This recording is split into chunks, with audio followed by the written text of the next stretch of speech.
mensahe po ay tungkol kay Apostle Matthew. Kung bubuksan natin ang Bagong Tipan, sa po ikaw na mababasa natin. Yung aklat, yung Ebanghelyo o magandang balita na isunod po ni Apostle Matthew. Ito po ang kanyang kasaysayan po ng pagkatawag ng Panginoon.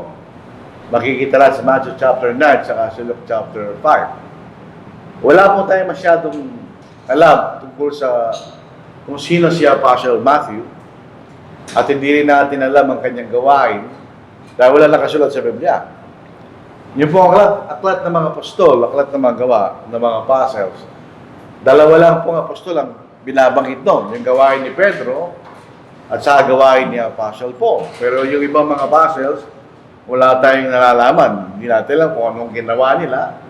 Pero by necessary inference, sila sumunod sa utos ng ating Panginoon.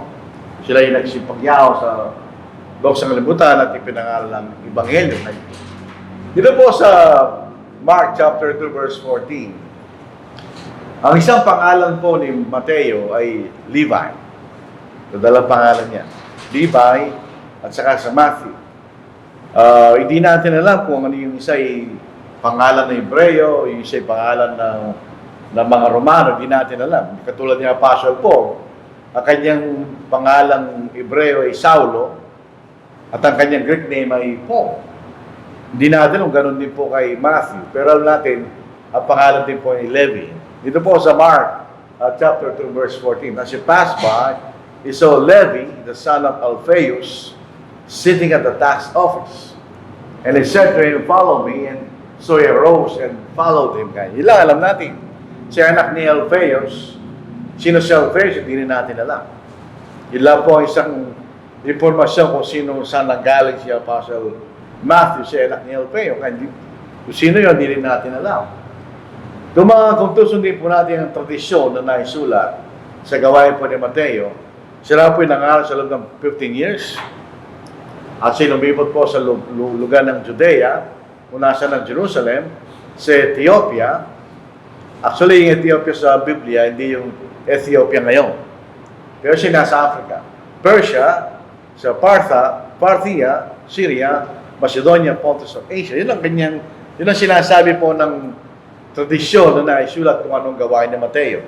Pero, maliban pa doon, alala po tayong alam sa gawain po ni Apostle Matthew, maliban sa alam po natin, siya po isang apostles. So, paano yung kanyang pagkatawa? Tingnan po ninyo. Itong mga apostol ng ating Panginoon, nung tawagin sila, agad silang sumunod. Hindi nila kilala ang ating Panginoon, pero agad silang sumunod. At si Mateo, hindi po siya exception. Sa Matthew chapter 9, verse 9, ito yung account po ni Matthew. As Jesus passed on from there, he saw a man named Matthew, sa Luke, Levi, sitting at the tax office. So, sino nagtatrabaho sa opisina ng solicit ng tax. Ano po? And he said to him, "Follow me." So he rose and followed him. Wala masyadong information, pero meron tayong nakikita. Wala tayong mababasa ang siya ay nag-isip bago sa sumama. Kasi kung sumama kaagad sa ating Panginoon. So, kung ginabasa po natin ganitong klaseng payak ng pangungusap, ito yung isang bagay na dapat nating pag-isipan. Kuminsan, tayo po ay hindi kaagad sumusunod sa kalooban ng Diyos. Nag-iisip muna tayo, kuminsan, talaga tayo sumusunod. Pero itong mga taong ito na naging apostol ng ating Panginoon, pag sila'y tinawag ng Panginoon, kaagad silang sumusunod. Mamaya makikita natin, hindi lamang sa sumunod. Iniwan niya ang lahat niya at sumunod sa ating Panginoon. So ito isang bagay na pag-iisipan natin. Tayo ba'y katulad ni Matthew, pag siya tinawag ng Panginoon, tayo kagad sumusunod? O nagkakaroon pa tayo reservation bago tayo susunod sa mga bagay na pinagagawa sa atin ng Diyos? Isang bagay na makikita natin, ala sa reservation. Siya nakaupo sa kanyang opisina Nagtatrabaho siya. Hindi natin alam kung kilala niya yung Panginoon. O meron siyang information tungkol sa ating Panginoon previously bago siya tinawag. Pero alam natin, ang tinawag siya, sumunod siya. Wala tayong makikita ng reservation o siya nag-isip. Basta pagkatawag ng Panginoon, siya'y sumunod. Ganyan. So, isang bagay na dapat nating pag-isipan bilang katulad ni Mateo, tayo po ay alagad ng Panginoon. Natawagin siya ng Panginoon, makikita natin bakit siya kagad sumunod.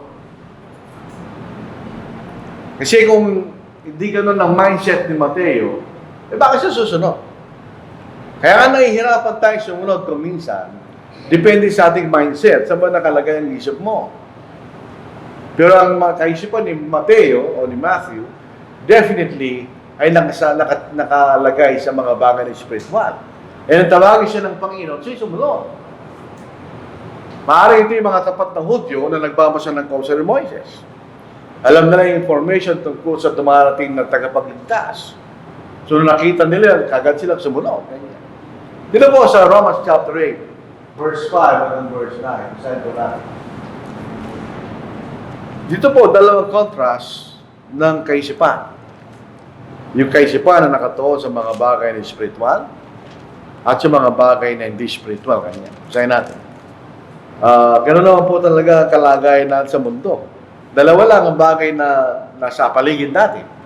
Yung mga bagay na spiritual at yung mga bagay na naayon sa kalibutan. Ganyan. Kasi po natin sa Tagalog. Sapagkat ang mga ayon sa laman ay nagtutuon ng kailang isipan sa mga bagay ng laman. Ganyan. In other words, ito yung opposite ng mga bagay na spiritual. Tuloy po natin. Subalit ang mga ayon sa Espiritu ay sa mga bagay ng Espiritu. Yung salitang bagay ng Espiritu, yung mga bagay na pinapahayag ng Espiritu Santo. Yung mga bagay sumusunod sa mga bagay na sinusunod ng Espiritu Santo, yun ang kailang ginagawa kanya. Pero yung mga bagay na nakatuon ng kailang kaisipan sa mga bagay ng sanglibutang ito kanya, o flesh sa English, doon din ang kailang ginagawa kanya. Sa verse 6, sapagkat ang kaisipan ng laman ay kamatayan. Kung ating itutuon ang ating mga kaisipan sa mga bagay na sa sanglibutan lamang kanya, ito yung magdudulot ng kaparusahan o kamatayan. Tayo maihiwalay sa Diyos. Kanya. Pero kung tayo nakatuon ng ating kaisipan sa mga bagay ng Espiritu, subalit ang kaisipan ng Espiritu ay buhay at kapayapaan. Buhay dahil magkakaroon tayo ng buhay na walang hanggan. Kapayapaan dahil tayo magkakaroon ng reconciliation sa Diyos. Kanya. Sa verse 7, sapagkat ang kaisipan ng laman ay pagkapuot laban sa Diyos. Kaya yun po makikita natin sa mga bagay na kalooban ng sanglibutan at ito'y nag-iiba sa panahon. Sila'y lumalaban sa kalooban ng Diyos. Yun makikita natin. Yung batayan ng sanglibutan ay hindi batayan ng Diyos.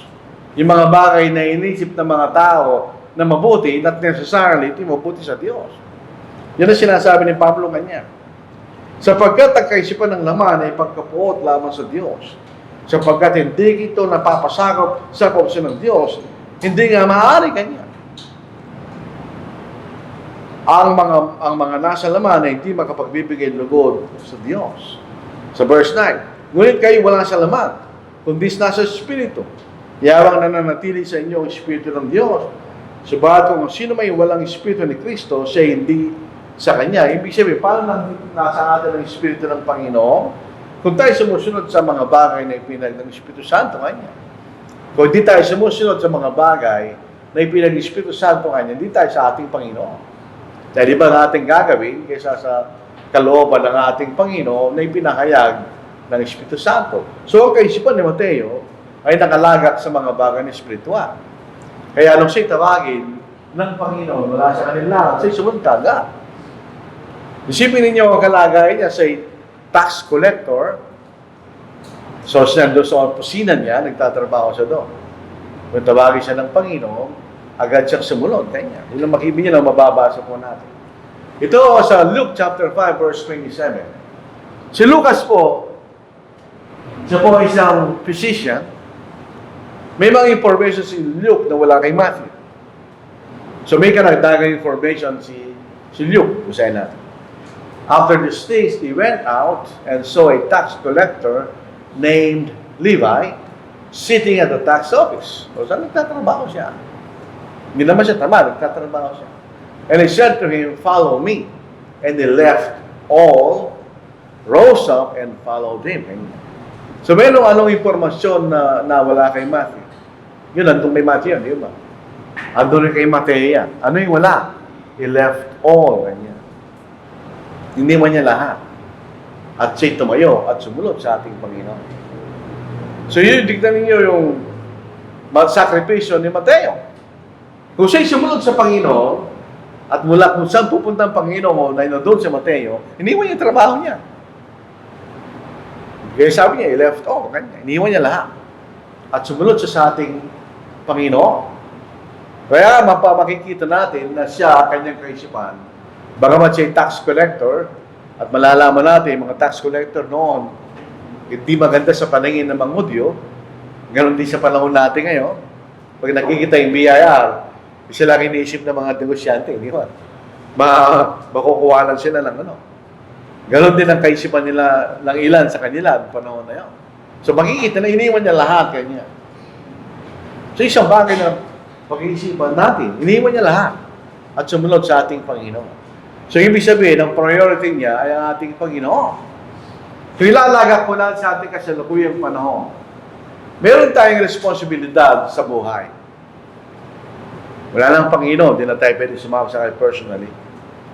Meron tayong responsibility sa buhay na dapat natin gawin. Otherwise, di rin tayo maliligtas. Pero katulad ni Mateo, mauuna mo ng Diyos buhay natin. Tandaan natin yun. So sa practical na application, pwede natin tanongin, nananalangin ba tayo sa Diyos? O tayo ba'y nagbabasa ng kanyang mga salita? O kaya tayo ba'y nagme-meditate sa kanyang mga salita? O pinupuri ba natin siya? Tayo ba'y sumusunod sa kanya? Sa araw-araw ng ating pamumuhay, minsan hindi natin napapansin yun. Ang akala natin, pag nandito tayo sa araw na linggo, okay na tayo sa Panginoon. May hindi totoo yun. Kasi Mateo, iniwan niya lahat. Yan. So, ikumpara natin ang ating sarili kay Mateo. Galo tayo kung ihahabing tayo kay Mateo. Iniwan niya lahat. Yan. Tandaan po natin sa panahon natin ngayon, hindi naman sinasabi ng Panginoon yun. Ang iiwan natin ngayon ng mga bagay hindi kalooban ng Diyos. Alam po natin ang mga obligasyon natin na iniatang sa atin ng Diyos sa buhay. Lalaki ka, kailangan magtrabaho, kasama yun. Pero ang ating iniuna ay ang Diyos. So may mga bagay na dapat nating ipakita para maipakita natin na unang Diyos. Yung modernong pamumuhay, maraming distraction. So tignan nyo, maraming distraction ngayon kasi ano. Noong ulang panahon, walang cellphone, walang internet, walang TV, may mga radyo na transistor at baterya. Ang ginagawa ng mga tao noon, nag-uusap sila. So wala silang ibang ginagawa. So walang kanong distraction sa buhay. Ngayon hindi, marami. Yung mga conveniences na gusto natin ay storbo sa buhay kung tutungusin. Kung hindi natin gagamitin sa maayos na paraan. So si Mateo kanya, iniwan niya lahat. Walang reservation, iniwan niya lahat. At sumunod sa ating Panginoon. Tignan yung gano'n ang pagtitiwala ni Mateo sa ating Panginoon. Para yung iwan niya lahat. At sumunod sa ating Panginoon. Alam, susunod na nangyari. Pagkatapos ng pagkatawag ni Mateo. Iniwan niya lahat, sumunod sa Panginoon. Siya pumunta sa bahay niya. At nag-imbita ng mga tao para makinig sa ating Panginoon. Bigyan niyo excitement ni Mateo, ni Levi, nung siya tawagin ng Panginoon, iniwan niya lahat eh. Sumunod sa Panginoon, pumunta sa bahay niya. Naganda sa ng isang pista. Tinawag niya yung mga tao doon para makinig sa ating Panginoon. Ganyan. Sa Luke chapter 5 verse 29, then Levi gave him a great feast. Sinong binigyan niya ng dakilang feast? Ang ating Panginoon. In his own house. And there were a great number of tax collectors. Ito po ang tandaan natin. Kung ano ang ating kalagayan sa buhay, yun din ang malapit sa iyo. So, sinong tinawag ni Mateo para makinig? Yung kasama sa trabaho. Tax collector. And others, who sat down with them, and their scribes and the Pharisees, siguro nakikita sila, complained against his disciples, say, why do you eat and drink with tax collectors and sinners? So dito natin malalaman na yung paningin nila sa tax collector ay mababa. Hindi nila rin respeto. At bakit nakikikain ka kasama ng mga makasalanan? Ganyan. So bakit tinawag sila ni Mateo o ni Levi? Para makinig sila sa ating Panginoon. Nakita niya siguro ang mensahe ng Panginoon, naniniwala siya doon, at kailangan din niya kanyang yung iba makinig sa ating Panginoon. Okay? So iniwan niya lahat. Saan ngayon ang concentration ni Levi o ni Matthew? Sa ating Panginoon, di ba? Inibitin niya iba para makinig rin sa ating Panginoon. Nagkaroon pa ng criticism sa kanya. Bakit kanya kasama niya yung mga tax collector at mga makasalanan? May isang negative na statement galing sa mga scribes and Pharisees. At hindi rin tayo magtataka doon. Dahil later, malalaman natin sila yung mga kalaban ng ating Panginoon.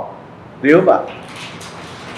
Dito po sa Luke chapter 5 verse 31. Bakit nakikikain ng Panginoon sa mga tax collector at mga makasalanan? Ganyan. Jesus answered and said to them, those who are well have no need of a physician. Ganyan. Kung wala ka sakit, ba't pupunta sa doktor? Bakit sino yung pupunta sa doktor? Yung may sakit. So ating Panginoon, para siyang isang doktor na gumagamot kanya. Those who are well have no need of a physician, but those who are sick kanya. Yung mga may sakit.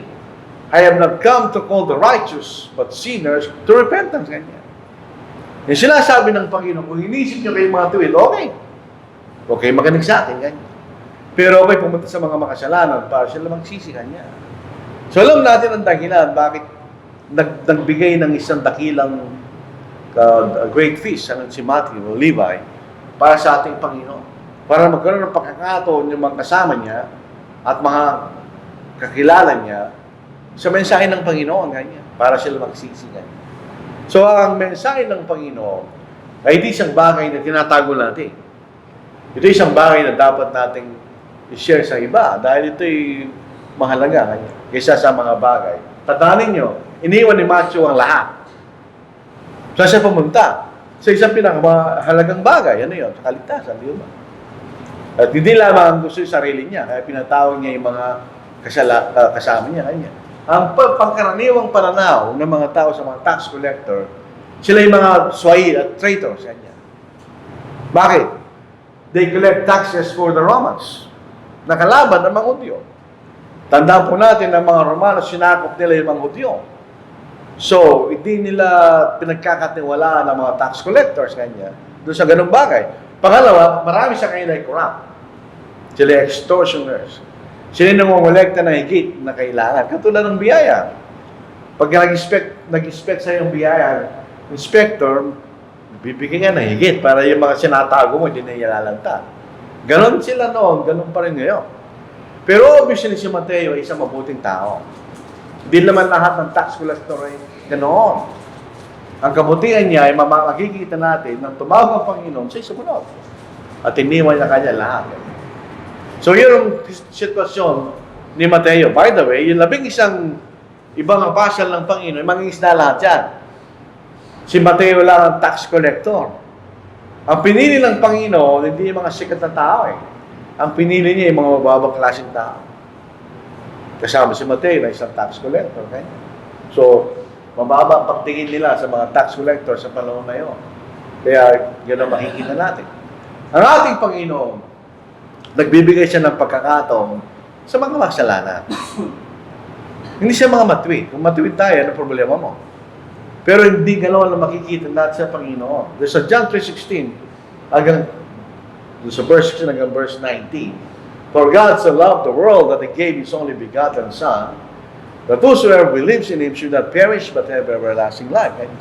Napumunta ang Panginoon para magbigay siya ng buminawalang God. For God did not send His Son into the world to condemn the world, but that the world through Him might be saved. Kanya. So ito isang positibong pananaw ng Diyos. Na pag sinugo niya ang kanyang anak, para ang sanglibutan ay maligtas kanya. Ngayon, pag sumampalataya tayo, he who believes in Him is not condemned. Pag tayo sumampalataya sa Panginoon, hindi tayo ahatulan ng Diyos. Paano hindi ka sumunod? But he who does not believe is condemned already. So, kailangan tayo sumunod at maniwala sa Panginoon. Because he has not believed in the name of the only begotten Son of God. And this is the condemnation that the light has come into the world. Yung katotohanan ay dumating sa libutan. Pero anong gusto ng mga tao? Men love darkness rather than light because their deeds were evil. Iyon ang irony ng sanglibutan. Dumating ang Panginoon, paligtas niya ang sanglibutan.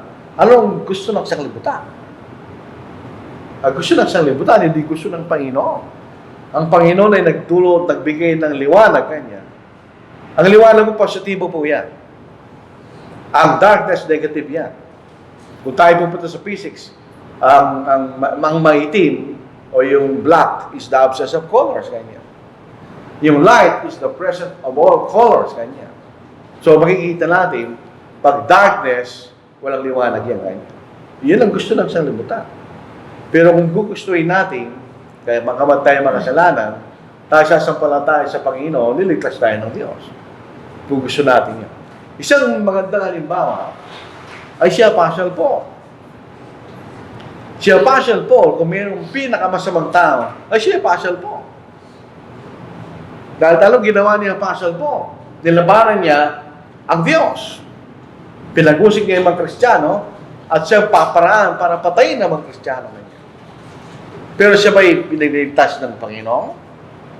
Basahin natin sa 1 Timothy chapter 1 verse 12. And I thank Christ, Jesus our Lord, who has enabled me, sabi niya, because He counted me faithful, putting me into the ministry. Ibig sabihin, nung sumunod ang si Apostle Paul sa Ebanghelyo, siya'y tapat.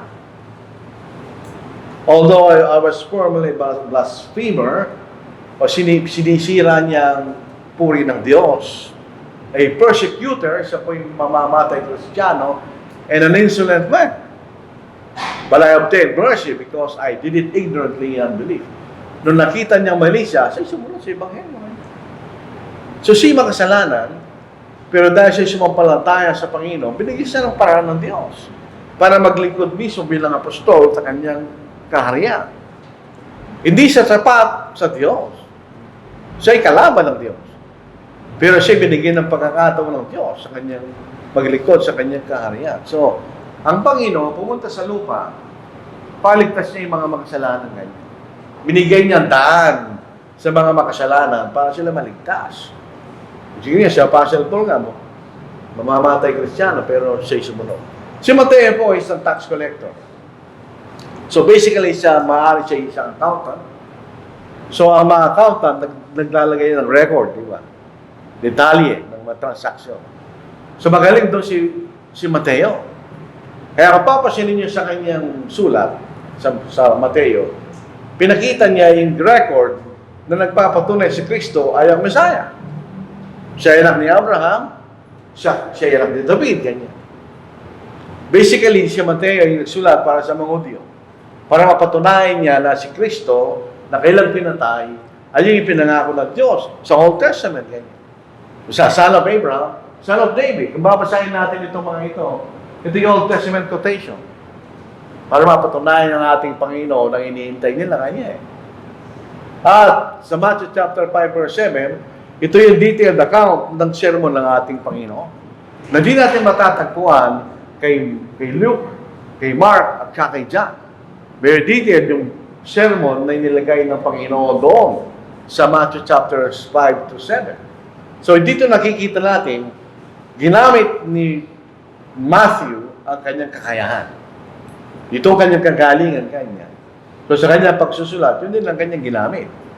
Sa kagalingan niya na karanasan niya bilang isang tax collector, probably siya isang accountant.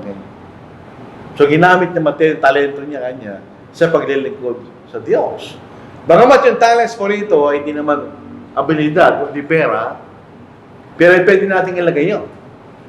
And to one he gave 5 talents, and to one to another one, to each according to his own ability. And immediately he went on the journey. Kanya. So iba-iba binibigay sa atin ng Panginoon. So ayon sa ating kakayahan. Kanya. So ginamit ni Timoteo kanyang kakayahan para maglingkod sa Diyos.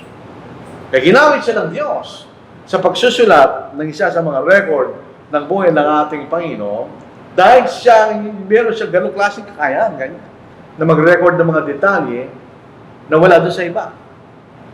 Ginamit niya siya Apostle Paul dahil sa kanyang karunungan bilang isang Pariseo. Ginamit naman si Mateo sa kanyang karunungan bilang isang tax collector.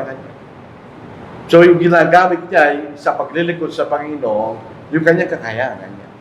So yun ang makikita natin kay Mateo. Tayo magkakasala pag hindi natin ginawa yun. Meron tayong kakayahan. Alam po natin yun. Bawat sa atin. Meron tayong kakayahan. Alam natin yun. Walang tao, walang kakayahan. Hindi mabubuhay yung tao pag wala siyang kakayahan. Tandaan po natin yun. Gagamitin natin dapat ang ating kakayahan sa paglilingkod sa Panginoon, katulad ni Mateo. Disciple natin. And I was afraid and went and hid your talent. Ito yung tao isang talento lang. In the ground. Look, there we have what is yours. Kanya. Ito yung isang talento binigyan ko. But his Lord answered and said to him, you wicked and lazy servant. Ano ba, binigyan kita ng pagkakataon. Anong ginawa mo kanya?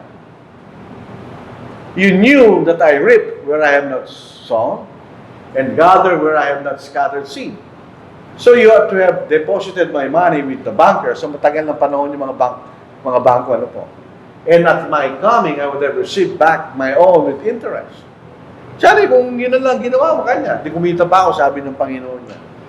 Therefore, take the talent from him and give it to him who has 10 talents. To everyone who has, more will be given, and he will have abundance. But from him who doesn't have, even what he has will be taken away. So at paglilingkod natin sa Panginoon, pag hindi natin ginagamit ang ating kakayahan kanya, kahit yung natitira sa atin, kukunin pa sa atin yun. Paano kung wala tayong pakinabang sa Panginoon? Sa verse 30, and cast the unprofitable servant into the outer darkness. Tandaan nyo, dilim, nasa labas na pa.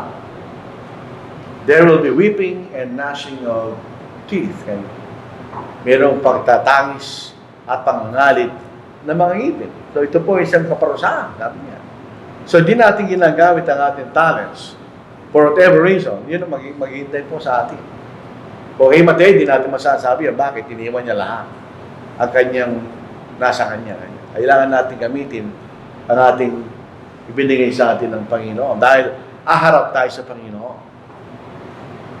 We will give account of ourselves. Meron tayong accountability kung ano naman ang ating ginagawa. We must give account sa Panginoon.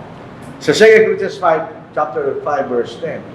Hindi totoo yung kaisipan ng mga tao, kung ano ang makapagpapasa sa iyo, yan lang susundin mo. Lahat na yan sa akin. Kumisan yung nakapagpapasaya sa iyo, kasalanan sa Diyos, hindi pwede yun. Kailangan na, dahil pagdating ng araw, magbibigay tayo ng accountability sa Diyos. Sa 2 Corinthians chapter 5, verse 10, for we must all appear before the judgment seat of Christ. So, na magiging basehan, that each one may receive the things done in the body according to what he has done, whether good or bad. So, si Mateo, iniwan niya lahat sumunod sa Panginoon. So, ganun din ng ating, hindi na iba-iba sitwasyon natin kaysa kay Mateo, pero meron tayong pareho. Kailangan natin maging priority ang Diyos. Tulad ni Mateo, iniwan niya lahat at sumunod sa ating Panginoon. Dahil ito, naghihintay sa atin. Isipin po natin, habang kita ay nag-iisip, sa sangkahiyan po ng Diyos, sa bahay ng Diyos, sa unang Pedro, napakahirap na, sabi ni Pedro Basahin ko po mga kapatid. Sa verse 18 ng 1 Peter chapter 4, kung matuwid ay bahagyan ng makaligtas, hindi napakahirap kanya. Ano kaya ang mangyayari sa masama at makasalanan kanya? Wala silang maghihintay. Kung tayo mga kanya, nahihirapan tayo. Kaya a big challenge dahil nakatira tayo sa isang makasalanan sa kalibutan. Ano naghihintay sa mga makasalanan kanya? Yung mga kaibigan natin na hindi Kristiyano, ano naghihintay sa kanila? Wala. Dahil magbibigay tayo lahat ng account pagdating po ng ating Panginoon. Kailangan natin gamitin ang ibinigay sa atin ng Diyos. Si Mateo po, hindi katulad ni Pedro. Siya po ay simple lang. Siya hindi outspoken leader katulad ni Pedro, pero siya po ay naglilingkod kanya. Ito po isang interesting na ano po. Si Mateo po ay tax collector. Kinapopotan ng mga Hudyo dahil nagko-collect sila ng tax para sa mga Romano. Si Simon, na isang apostle din, ang tawag sa Simon the Zealot. Ang kanyang layunin ay patalsikin ng mga Romano. Imagine po natin, ito'y dalawang magkaibang tao. Yung isa, gusto niya paalisin ng mga Romano. Kanya. Yung isa naman, siya nagko-collect ng tax para sa mga Romano, pero pareho silang apostle. Paano sila nagkasundo? Nagkasundo sila sa isang layunin. Yung overthrowing the Romans at yung tax collector, temporary lang yan. Ano yung mas importanteng issue para sa kanila? Na sila'y maligtas. At sila'y maging paraan ng pagkalat ng Ebanghelyo sa isang libutan. Iba-iba tayo. Misa, may iba-ibang political view natin. Merong PBBM, may sana. Yun natin pinakikilaman nyo. Pansamantala lang lahat yan. Ano, permanent. Kumakaptan natin ang buhay na walang gas. So, ito po si Mateo. Hindi siya spectacular. Wala nga mga impormasyon tungkol sa kanya. Pero siya'y naglingkod sa Panginoon bilang apostle. Isang bagay ang hindi natin malilimutan ka Mateo, iniwan niya lahat kanya. So, priority niya ay sumunod sa ating Panginoon. So, simple lang po ang ating mensahe. Maging katulad natin si Mateo na iniwan niya ang lahat para maglingkod sa ating Panginoon. Meron gantimpala yun eh. Ang gantimpala natin na nakakaptan sa mundo, puro pansamantala lang yan. Pag namatay ka, burado na yung record mo. Pero hindi mabubura ay mga bagay na ginawa natin para sa Panginoon. Yun ang kayamanan na hindi mawawala. Dito sa Mateo chapter 6 bilang panglay, mga kapatid, dalawang klaseng kayamanan. Yung kayamanang nawawala at yung kayamanan na tumatagal hanggang sa buhay na walang hanggan. Basahin po natin ito, hanapin po natin ang particular na talata. Dalawang klaseng kayamanan sinasabi ng Panginoon. At yun po ang ating bigyan pansin. Dito po sa Mateo chapter 6 verse 19 hanggang verse 21. Alam niyo ito, salitang ito, merong dapat ilagay. This implied. Huwag kayo magtipon na magkayamanan para sa inyong sarili sa lupa. Na dito'y naninira ang bukbok at ang kalaman, at ang magnanakaw ay nakapasok at nakapagnanakaw. Kundi mag-ipon kayo para sa inyong sarili na magkayamanan sa langit, na doon ang bukbok at ang kalawang na hindi makapaninira at ang mga magnanakaw ay hindi makapapasok sa magnanakaw. Kung nasaan ang iyong kayamanan, naroon din naman ang iyong puso. Saan ang kayamanan ni Mateo? Sa kariyan ng Diyos. Nandoon ang kanyang puso. Maraming salamat po sa inyo mga kapatid.